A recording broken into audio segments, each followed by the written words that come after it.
Welcome to NextHome's webinar series. In this session, we'll be talking about creative best practices. My name is Haley Fairclough, and I'm the digital specialist at NextHome. My name is Rachel Fedema, and I'm a digital strategist with NextHome. The creative assets we use in advertising are important because advertising creative is the #1 factor in driving sales. A Nielsen study found that 47% of sales can be attributed to creative. In this series, we're going to start off with some tips for image and video creative assets. Then we'll introduce responsive ads and explain their value. Then we have some research on how important authenticity is, and this will tie into a case study on using stock images versus home renderings. And finally, we'll close on some points about diversity in advertising. So firstly, we're going to discuss our tips for image creatives. We recommend designing or customizing your images for each advertising platform because each has their own optimal sizing and image resolution recommendations. An image that is optimized for Instagram won't likely perform as well on Pinterest, for example. Secondly, always use high quality, unaltered images and avoid images that are blurry, upside down, have a border, or are excessively filtered. Be sure to make your product or service the focus of the image. We strongly recommend that you avoid overlaying any text, logo, or button on an image. Overlaid text and logos can be illegible in smaller ad sizes, and in most instances, this isn't even necessary with description space provided elsewhere in the ad. Avoid overlaying buttons because most platforms and ad types will automatically generate a call to action button for you. Depending on the platform, an overlaid button can be a violation of ad policy. And finally, you want to avoid using collages. You want your image to be clear and concise to attract attention. Next, we have our tips for video creative assets. We recommend that you shoot your video for mobile devices, and this means using tight framing when filming your scenes so that your subject will take up the majority of the space in your frame.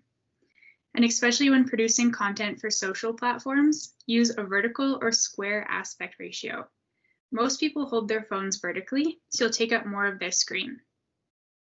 Introduce what you're selling in the first 3 seconds to capture attention, and end your video with your call to action. Videos that have a strong brand presence in the first few seconds of the video have increased recall. And finally, use storytelling techniques to engage your viewers. A study by the Harvard Business Review found that character-driven stories consistently cause our brains to produce a hormone that promotes feelings of social bonding and well-being. This could be used as a tool to generate a positive association with your brand. Some things to avoid. Firstly, be careful that you do not rely on a voiceover to convey meaning in your video. Especially on Facebook and Instagram, users typically browse their video with sound off. So it's important that you use either visual cues or make use of captions to ensure that all viewers will understand your message. If you are adding background music, try to avoid using the same generic royalty-free music that everyone else puts in their videos. We suggest trying to do some research to find out what music will resonate with your audience and find something unique so you can stand out. Another point we just like to bring up, video content doesn't need to be expensive or time-consuming to create. There are many free tools available now for building video ads. One example is YouTube's Video Builder. This tool allows you to place images and text into a template and create effective video ads for YouTube. Feel free to reach out to us for more information on how to access these kinds of resources. So now we're going to cover responsive and dynamic display ads and why you should consider them over the standard static banner ads. So responsive ads for Google, or dynamic, which is the Facebook version, allows you to load multiple creative assets into a single ad and use the platform's algorithm to determine which images and copy work best for your audience. So rather than guesstimating which creative assets will perform best, allow automation and AI to do the heavy lifting. Responsive and dynamic ads use signals like a consumer's interests and past activity to display assets that are more likely to trigger your desired action. Of the different ad formats, responsive and dynamic display ads drive the most performance, reach, and scale. They represent the future of asset-based digital advertising because they allow us to go above and beyond A and B testing and to keep up with shifting trends more effectively. So we did an internal case study where we ran responsive ads alongside static banner ads and compared the performance after a month. The responsive ads generated over 4 times more clicks and at under half the cost per click compared to the static ads. Next, we'll cover authenticity because consumers' trust in what they see online has been steadily eroding. More than ever, people value truth and transparency over perfectionism in marketing. Ads that are transparent about what they are selling perform better and are more likely to pique consumer interest. 90% of consumers say authenticity is important when deciding what brands they like and support. There are ways you can make your content more authentic, such as using images and video taken from a cell phone if you don't have access to professional photography, or taking advantage of local influencers to create authentic content for you. Most users today have grown up in a world saturated by advertising, so it's fairly easy for people to discern real images from stock images. Ads with stock photos are consistently seeing less engagement and higher cost per clicks due to the increasing preference for authenticity.